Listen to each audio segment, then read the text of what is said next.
Hello, my name is Anya, and today we are going to create a repeating group filter for the user using a reusable element. Let me show you what we're making today.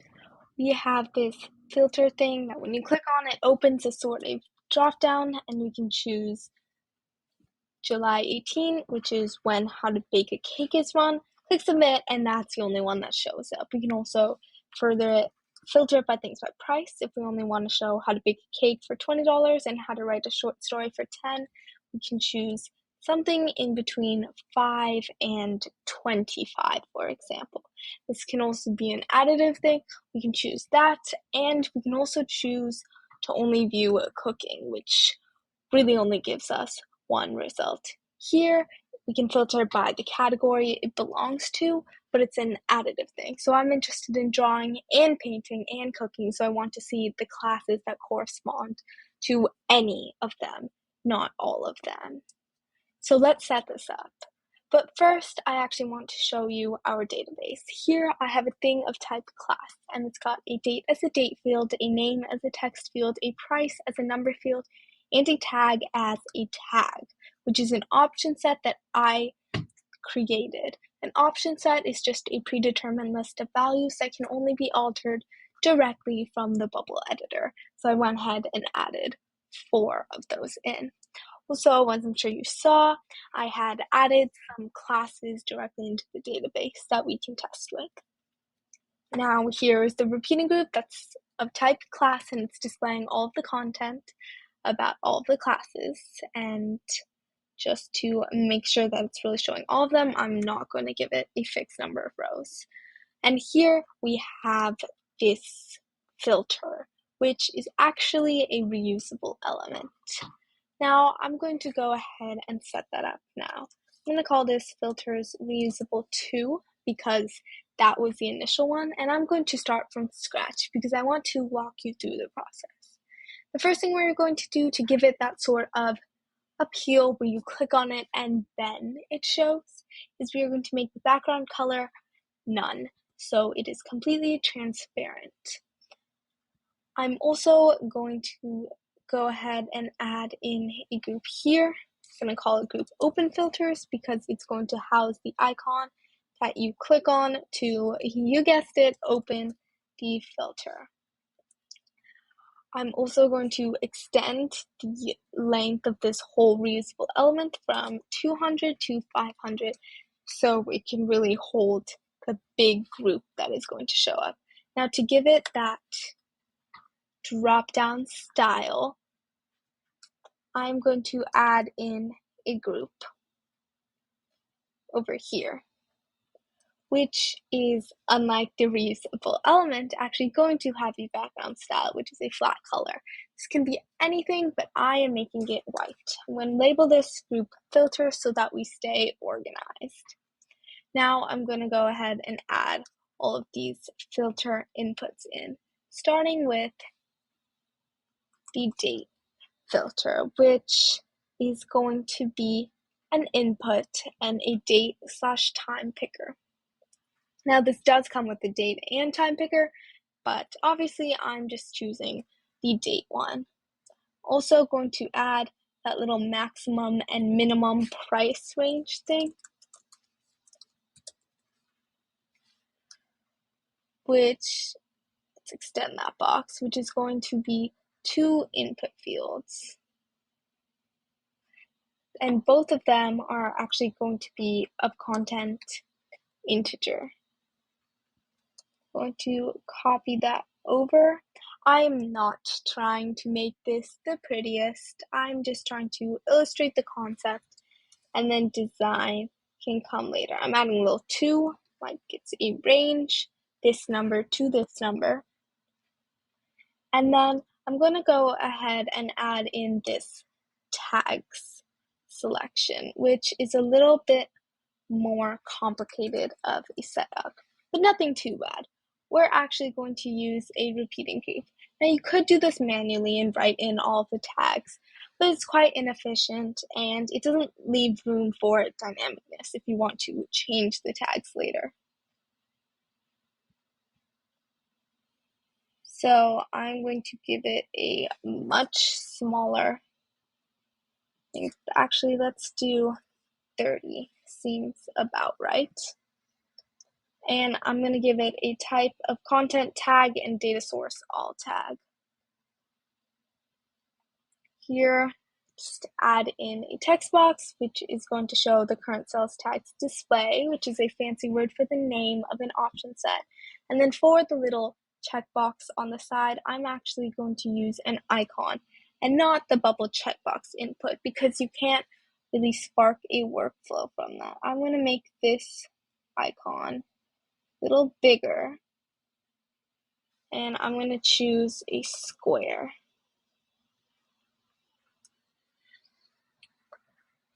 Also going to add in a submit button, and then also a clear button. I'm going to make that an outline button instead of a primary button.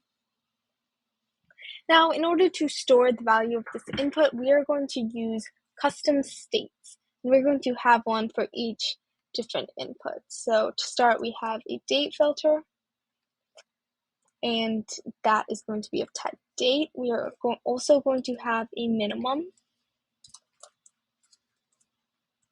which is going to be a number, and a maximum, which is also going to be a number. And then lastly, we're going to have tags, which is going to be a list of type tag. I also realized that I was not very careful in naming everything appropriately, so let's fix that. Now, once submit is clicked, I want to make changes to a thing. I take that back. I want to set the state of the reusable of each of these. Start the date filter is going to be that date picker's value. Max is going to be input max's value. Min is going to be input min's value. And actually tags I am not going to change right now, which you will see why in a second. Now I also want to go ahead and add a workflow there, where I'm going to also set the state, but this time I'm clearing it. So I am actually going to leave all of them blank, as well as reset the data of the group as a whole.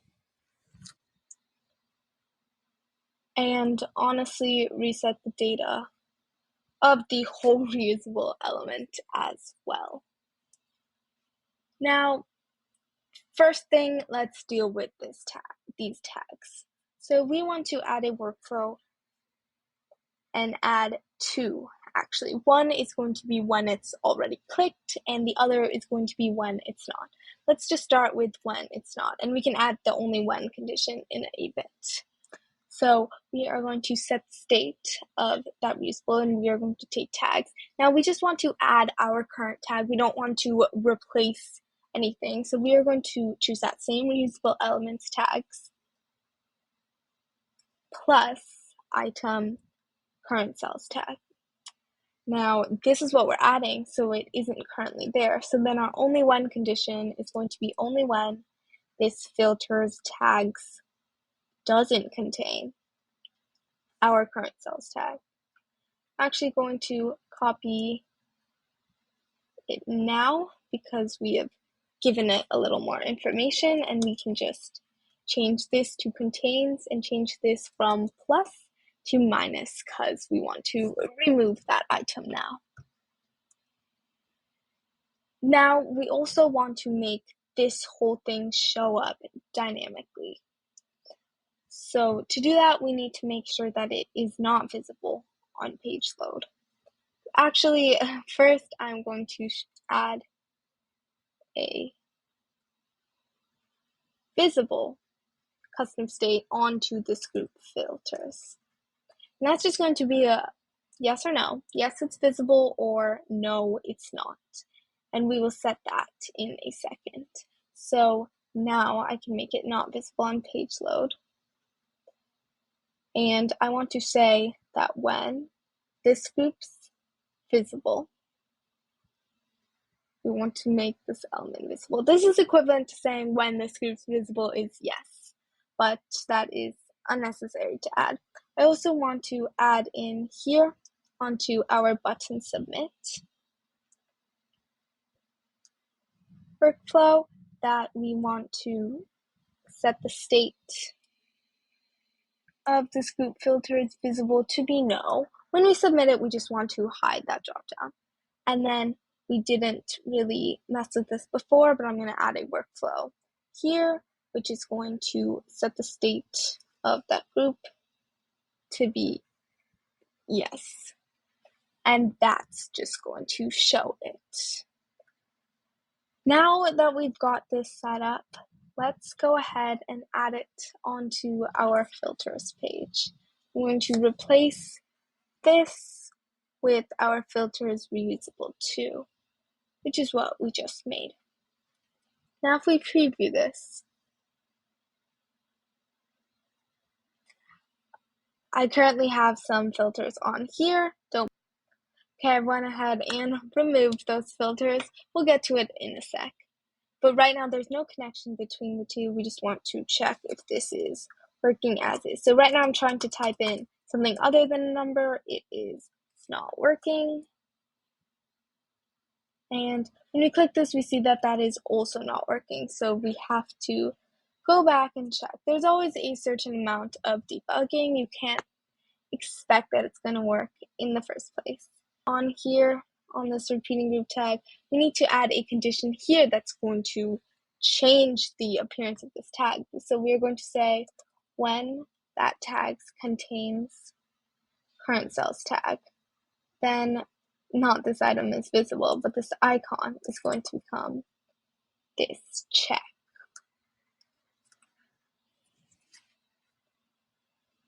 Now, if we preview this, we can see that it is working. We can clear it, add in dates and inputs, and clear it. Okay, so now let's establish the connection between the two.